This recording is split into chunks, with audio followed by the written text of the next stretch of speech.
Olá pessoal! Hoje eu vim com um tão aguardado vídeo, que é o primeiro vídeo sobre o nosso projeto de leitura, o Lendo Virginia Woolf. Então hoje nós vamos conversar um pouco sobre a nossa leitura de A Viagem, desse livro aqui, que é o primeiro da escritora. Ele foi publicado em 1915 e tem bastante coisa para falar sobre esse livro. Quero já de início deixar aqui para vocês a pergunta: vocês gostaram desse livro aqui? Quem me acompanhou, quem leu, conseguiu ler até agora, vocês gostaram desse livro? Deixa aqui nos comentários que eu tô bem curiosa pra saber isso, assim. Porque esse livro aqui, na verdade, ele teve uma recepção um tanto quanto conturbada, digamos. Alguns críticos gostaram, mas outros não gostaram, fizeram resenhas negativas. Ainda assim, ambas falaram de inconsistências no texto. Nós temos que lembrar desde o início que esse livro aqui é o romance de estreia dela, né? Então, isso daí também é bastante, assim, significativo, a gente levar em conta que é o primeiro livro de uma escritora e que está começando aí a colocar em prática a sua escrita. Não sei quem falou, onde que eu li isso, talvez até aqui mesmo, que tem dois textos aqui como prefácio, que ela já tinha as penas, ela só não sabia voar corretamente, ou direito, ou enfim, algo assim. Acho que vocês entenderam onde eu quero chegar. Já comecei a falar sobre o livro, mas na verdade antes eu queria dar alguns recados pra vocês. O primeiro, que eu esqueci de falar no vídeo introdutório, na verdade é uma indicação pra vocês de um canal que fala bastante sobre Virginia Woolf, que é o Livre Café da Fran. Ela gosta muito de Virginia Woolf, ela leu todos os livros, enfim, lá ela fala bastante. Ela também tem um projeto de leitura da Virginia Woolf, que é um pouco diferente, ela coloca ali, introduz alguns contos, e eu acho isso super interessante pra quem quer começar a ler a escritora e não quer ir de cara aí pros seus romances. Então vou deixar ali embaixo o link pra vocês conheçam, porque super vale a pena. Também tenho que já dizer pra vocês que desculpem esse barulho, meu vizinho tá fazendo reforma, e também pedir desculpa pelo atraso desse vídeo, que, né, nós temos aqui um horário fixo pros nossos vídeos, sempre saem às 11 horas, segunda e quarta às 11 horas da manhã, vídeo extra de domingo às 11, e hoje eu não consegui postar, infelizmente, de manhãzinha, mas aqui está ele, espero que vocês gostem da nossa discussão aí. Também uma outra coisa que eu tenho que dizer pra vocês é que a gente tem um lugar só pra discutir esse projeto, que é a página do Literaturice no Facebook, tá lá embaixo também o link pra vocês acessarem, se vocês tiverem Facebook, enfim, lá a gente pode conversar à vontade sobre tudo que nós quisermos. Lá eu deixo outras coisas, inclusive tem um texto sobre a recepção desse livro aqui, que eu achei melhor colocar lá, porque tem bastante spoiler, então se você já leu e quer saber um pouquinho mais sobre a recepção desse livro pelos críticos, né, pelos leitores, lá tem um texto super legal que eu já compartilhei com o pessoal. E eu vou fazer algo que eu evito fazer, que é falar antes da resenha, da história propriamente dita, sobre a edição do livro. Eu não gostei muito dessa edição e eu sei que todo mundo que leu, seja a edição física como a minha, quanto a em e-book, não gostamos, né, da revisão, que eu desconfio que esse livro aqui não tenha revisão, tá? Pra falar bem a verdade pra vocês, e vai ficando cada vez pior. E eu achei, assim, uma puta falta de sacanagem, pra dizer o mínimo. É a única editora que se preocupou em trazer aqui pro Brasil várias obras dela, inclusive num box, né, que eu já mostrei aqui no canal pra vocês. E mesmo assim não tem esse descuido, sabe? A tradução é da Lia Luft e ainda assim... Enfim, é um puta projeto e que teve essa parte do processo editorial, a revisão, negligenciada. Então aqui fica um aviso para as editoras não negligenciarem, porque ó, tá quase... Vou ser sincerona aqui com vocês, tá feio. E eu sempre falo pra vocês quando eu não gosto da revisão. E não é assim porque eu tenho um olhar como revisora, porque eu sou revisora, mas é um olhar mesmo como leitora comum. E outra reclamação que eu tenho que fazer, mas que na verdade isso é um geral, todas as editoras fazem isso, que eu acho também uma puta falta de sacanagem, que é colocar no prefácio um texto que dá spoiler brutal, assim, do livro. Então aqui nós temos dois textos, e se não me engano, não sei se os dois, mas eu acho que o primeiro eu tenho certeza que fala o final do livro, e eu não achei isso legal, ainda bem que eu li depois, mas eu sei de gente, né, alguns de vocês leram o prefácio antes e praticamente se ferraram, porque... Enfim. Bom, agora eu vou falar um pouquinho mais da história pra quem ainda não leu o livro, porque pra quem já leu e não se importaria com spoilers, portanto, eu vou separar o finalzinho desse vídeo só para fazer alguns apontamentos aqui de algumas passagens. A primeira metade desses vídeos sempre serão destinados a quem ainda não leu, para instigar essas pessoas também a lerem, e para vocês saberem, todos vocês, quem leu e quem não leu, o que eu achei da história, e também a segunda metade do vídeo para aquelas pessoas que já leram o livro e, portanto, né, não tem problema aí com spoilers. Bom, a viagem, né, eu até marquei aqui várias coisas que eu quero comentar com vocês. A primeira é que aqui na página 17, no prefácio, diz assim, que o livro, esse daqui, é um protesto contra o romantismo e o realismo, e eu acho que, eu fiquei pensando nisso, porque essa obra aqui, ela me incomodou um pouquinho, não me incomodou no sentido negativo, se é que isso é possível, né, não sei se... Mas ela ficou ali, eu fiquei com uma pulguinha atrás da orelha, porque eu conheço outras obras da Virginia Woolf, e que possuem o fluxo da consciência, e aqui a gente não tem isso, então eu fiquei assim, nossa, praticamente uma outra escritora, não tanto isso, mas no começo eu fiquei assim um pouco surpreendida em quão diferente aqui, eu encontrei a escrita dela aqui nesse livro. E aí eu fiquei pensando que, quanto à estrutura formal, né, que é o que tem a ver com o fluxo da consciência, eu achei que esse livro aqui, ele é bem tradicional. O que acontece é que a temática não é tão tradicional assim, e eu gostei bastante disso. Daí eu fiquei pensando bastante nessas classificações, né, que é um protesto contra o romantismo e o realismo. E eu concordo. Concordo porque nós temos aqui histórias românticas, porém elas não são tratadas de uma forma tão iludida, assim, como o romantismo o faz. E nós temos até um casal que eles estão noivos, mas eles falam mal um do outro, o que eu achei, assim, muito interessante. Não é que eles falam mal, tipo, você é um lixo de pessoa. Não, mas eles reconhecem no ser amado defeitos, não apenas as qualidades, que é o que acontece no romantismo. E também eu acho que é um protesto contra o realismo, porque esse livro ele traz muitas críticas sociais, e muitas vezes essas críticas sociais a gente entende que tipo, tem certos determinismos ali que são colocados em xeque, que é algo que há muito no realismo, e que aqui a gente nota que é como se fosse uma ironia, sabe? Então, por exemplo, tem uma parte aqui que fala, porque com esse calor aqui que faz, o ser humano ele não consegue se desenvolver muito bem.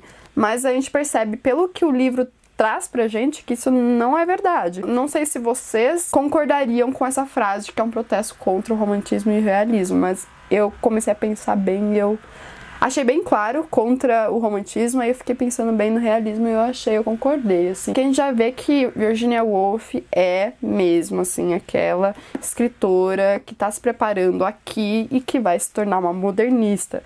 Eu acho isso lindo e eu gostei muito de ver isso aqui nesse livro. Mas bom, sobre história. Nós não temos aqui, pra mim, pelo menos, uma personagem central ou protagonista. Nós temos, sim, várias histórias que acontecem ao mesmo tempo, e talvez algumas pessoas coloquem aí a Rachel como a protagonista, porque a gente vai acompanhar uma mudança muito drástica na vida dela, porque ela era uma menina que vivia ali em Londres, de classe média alta, sob uma redoma de vidro. Então ela desconhecia o mundo, ela pouco tinha de experiência, ela é uma menina ingênua. Só que o pai dela é dono de uma companhia marítima, de comércio, e com seus navios ele viaja bastante a negócios, e é numa dessas viagens que a Rachel vai se introduzir. Então ela finalmente vai sair de Londres, da Inglaterra, vai embarcar no navio Eufrosine, não sei se é assim que pronuncia, mas eu acho que é assim, que parte de Londres e vai até Santa Marina, que fica aí localizada sem muita consistência, porque não é dito aqui de forma muito clara, no norte do Brasil. Sim, aqui, nossa, as margens, na verdade, do Rio Amazonas. É por isso que nós temos aqui o título como A Viagem, porque vai ser realmente uma viagem. Porém, também eu tenho que parar aqui para dizer sobre o título. A tradução ficou A Viagem, né, mas no original é The Voyage Out, que ao pé da letra seria mais ou menos, tipo, viagem para fora, né, ao exterior. E por mais que não seja fiel, eu gostei da tradução, porque aqui a gente não sabe se é uma viagem exterior ou interior. Nós estamos falando de uma viagem exterior, porque vai de Londres até aqui ao Brasil, mas também nós estamos falando de uma viagem interior da Rachel, que faz com que ela mude bastante. Então são dois tipos de viagens, né? Mas também embarcam nesse navio a sua tia Helen, né? E o marido dela. E é com esses tios que a Rachel vai passar vários meses em Santa Marina, porque o pai dela vai deixá-la com seus tios lá nesse vilarejo paradisíaco aqui no Brasil, nos trópicos, e vai partir em direção a Buenos Aires, que na verdade era o destino final dele por conta do comércio. Então só no começo aqui a gente tem essa viagem com o Eufrosine e com o pai da Rachel, depois nós somos deixados realmente aqui no litoral brasileiro. E ali seus tios têm uma casa de veraneio, então ela vai morar ali com eles realmente durante esses meses. Porém, também nessa cidade, Santa Marina, existe um hotel para ingleses, que são os colonizadores, passarem suas férias ou algum tempo ali, enfim, longe da capital da metrópole. Nisso, a Rachel e a Ellen, elas vão entrar em contato com as pessoas, com os ingleses que estão hospedados nesse hotel. E aí vai ter todo o desenvolvimento do romance da Rachel por um dos caras, que é o Hewitt. Também vai ter a Ellen conversando muito com o Hurst.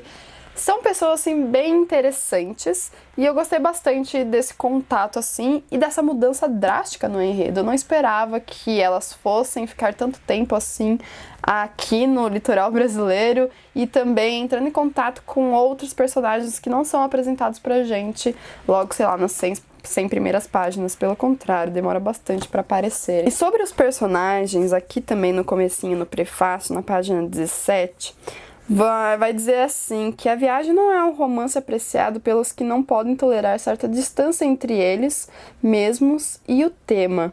A identificação com Rachel Terence, que é o Hewitt, o namorado dela, e Ellen, só trará decepção, pois, não sendo sobre-humanos, eles não podem nos levar a essa condição. Ou seja, o que esse trecho aqui está querendo dizer é que nós não temos aqui heróis, nós não temos pessoas muito diferentes do comum. Essas pessoas são comuns, são reais. E aqui eu também acho que é interessante dizer para vocês, ressaltar a veracidade que essa história traz pra gente. É concreta, sabe? Eu não duvido de que fosse existir realmente essas pessoas acontecendo o que aconteceu. A única coisa aqui, eu também vou então introduzir outro assunto, é sobre o local Santa Marina. Sim, é um local fictício, não existe essa cidade aqui no Brasil. E também não temos certeza absoluta do local, nós sabemos que fica ali no final do Rio Amazonas, na desembocadura, porém a gente não tem essa concretude, né? Nós só temos aqui a citação do Brasil em alguns momentos e parece que realmente é aqui. Uma coisa que eu não achei muito consistente, entre várias outras coisas, é o local, então. Porque a autora nunca esteve aqui, a autora não sabe direito como que funcionava a colonização, a população local, o clima, enfim, nada mesmo.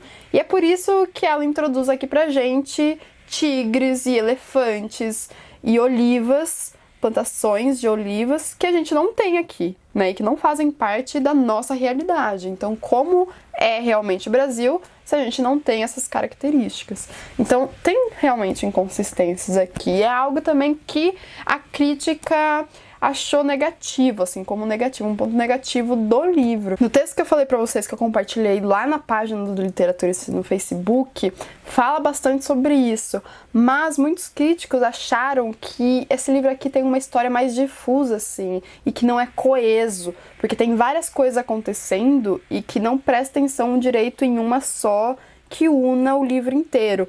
A Virginia Woolf, ela chegou a rebater esse tipo de crítica falando que isso transparece a simultaneidade de coisas do nosso cotidiano, mas ela não chegou a explicar realmente por quê, e críticos também dizem que livros coesos podem refletir essa simultaneidade cotidiana. Enfim, é interessante ver isso, como que foi a recepção desse livro. Ele não é de todo aí consagrado, vejam, e ele tem as suas críticas apontadas por pessoas estudiosos da área. Então é interessante ver isso, não ficar cego, né? Porque eu amo Virginia Woolf, que eu também não consigo enxergar isso e concordar com algumas críticas negativas. Com algumas eu concordo, com outras já nem tanto, assim, como falar que os personagens não são muito bem descritos aqui. Eu entendo isso, mas eu acho que a Virginia Woolf, ela é essencialmente uma escritora do psicológico, da pessoa, do íntimo, e isso ela faz fenomenalmente bem, se é que eu posso dizer isso, aqui nesse livro. É lindo, é belíssimo como ela descreve o interior de todos os personagens. O que eu entendo é que talvez por serem muitos personagens, muitos ingleses ali convivendo e várias histórias acontecendo, um ou outro personagem, uma ou outra personalidade nos fuge um pouco. Mas, no geral, eu gostei bastante, assim, da forma como eles foram apresentados pra gente. E por último, pra fechar essa parte aqui sem spoilers, eu acho que é uma bela introdução na obra da Virginia Woolf, mas não a melhor. Porque eu acho que a escrita da Virginia Woolf, ela se desenvolve melhor mais pra frente, sabe? Com o passar dos romances. Então, se você tem curiosidade pra descobrir uma outra faceta da obra da Virginia Woolf, esse daqui é lindo, lindo mesmo. E eu super indico.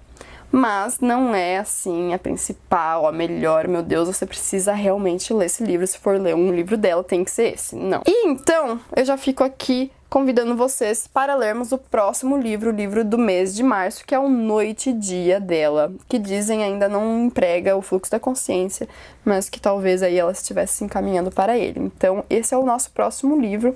Vou agora, então, para a parte do vídeo na qual eu comento algumas passagens com vocês, então teremos spoilers. Já me despeço aqui de você, se você não for continuar a assistir esse vídeo, e a gente se vê no próximo, então. Então vamos lá, para quem já leu.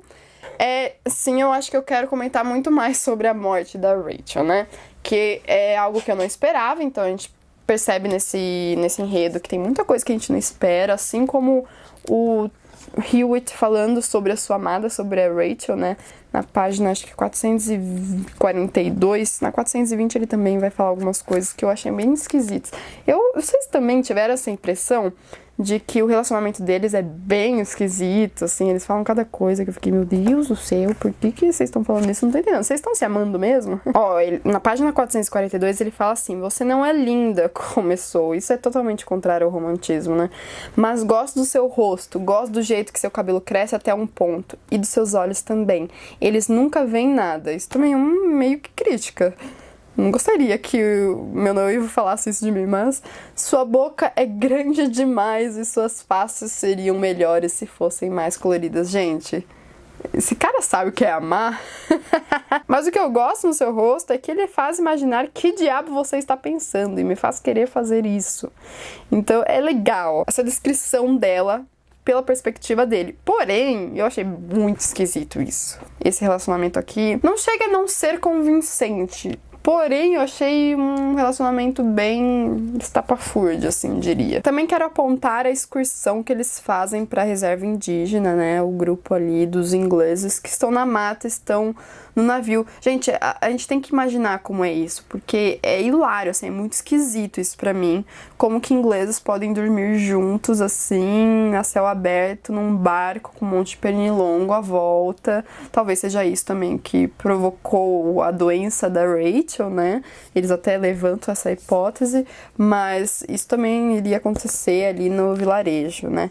De qualquer forma, eu achei assim bem interessante de ver como que uma inglesa fala sobre a possibilidade de um inglês na selva, na mata, ali no meio da natureza e como que eles reagiriam. É que eu vejo muito o inglês assim como uma pessoa polida, ainda mais de classe média alta, sabe? E eu acho no mínimo interessante. Eu não ia falar sobre isso, mas eu acho que é legal assim a gente comentar sobre o começo, quando eles falam da representatividade feminina, né, do voto também.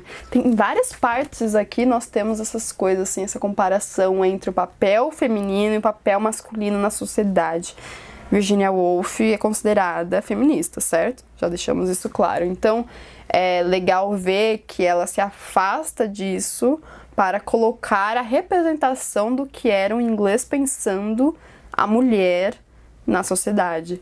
E eu gostei de ver que até a Mrs. Dalloway falava ali que, enfim, ela não era uma feminista, né? Só pra citar uma das passagens, vai discutir isso. Um personagem tem a sua opinião e é a seguinte: pois então, muito bem, nenhuma mulher tem o que eu chamaria de instinto político. Vocês têm virtudes imensas. Sou o primeiro, espero admitir isso, mas nunca conheci uma mulher que sequer reconhecesse o que é ser estadista. vou deixá-la mais irada ainda. Ele tem consciência disso, né? Espero nunca conhecer essa mulher. Agora, Rachel, somos inimigos para o resto da vida? Homens, como também nessa outra passagem um pouco antes. Ah, que bom, os homens sempre são tão melhores que as mulheres. Então, temos aqui essa representação, né, da sociedade patriarcal. E também, outra coisa que eu gostaria que eu passei aqui, eu acabei de ver, são as citações literárias, né, e vocês sabem que o inglês, ele é muito orgulhoso de ter a Jane Austen como escritora inglesa, né. E aqui temos, um homem falando sobre a Jane Austen. Ela é incomparavelmente a maior escritora que temos, é a maior e por um motivo. Não tente escrever como homem. Todas as outras mulheres fazem isso, por isso não as leio. Também temos aqui isso que eu acabei de falar, né, sendo inserido. É um elogio, porém nem tanto, não é mesmo? Tanto é que logo em seguida tem a frase: e aguardou enquanto Rachel tentava em vão vingar seu sexo daquele desrespeito que ele lhe fazia. Bom, vamos pular agora essa parte que eu acho que eu já falei demais sobre isso. Vamos falar sobre a morte de Rachel. Que passagem linda! Eu acho que eu nunca vi uma descrição de uma morte tão linda assim, tão bela. Eu me emocionei tanto, é tão difícil isso acontecer.